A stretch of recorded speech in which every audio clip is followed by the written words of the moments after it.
everybody, welcome to my soapy kitchen. Let's see what we've got. Oh, some. I don't know.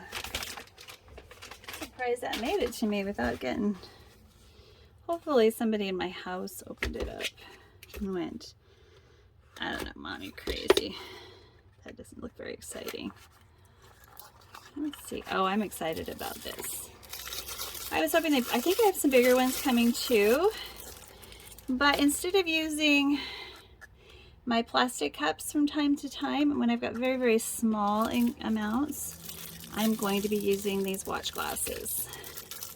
So they're really nice. It's a non-reactive material that I can use on my my little teeny tiny scale for my jewelry scale actually. So they're kind of designed for it, which is nice. So I can't wait to be creating. So that's what those are for. Those are for measuring. And I'm very excited about that. And I learned that from the Institute of Personal Science. I was watching her create some really fun creams, and I will be creating some of those same type of creams inspired by the Institute of Personal Care Science. I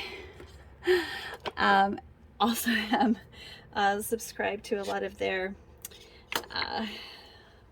tutorials and things, and their new Create Studio, which is really exciting. So for about $100 a year, you can get into their formulation creation program, and you can be guided through the process of creating your own formulas. So even if you're a beginner, there are guidelines there that help you to create natural products, and it's pretty exciting. So I will put a link to them below, because that's who inspired these little measuring. I mean, that's going to be much easier to clean as well, unless I'm, just going to be throwing something away, then I'll use the other. But if you enjoyed this, please click like and subscribe. If you're interested in the Create program from the Institute of Personal Care Science, I will put a link below too. I am thoroughly enjoying it, and any of the recipes that they post here on YouTube, they share freely. So if you're interested in that, you can email them and let them know. So if you enjoyed this, please come back to my soapy kitchen and give us a like and subscribe, and we'll see you soon. Bye for now.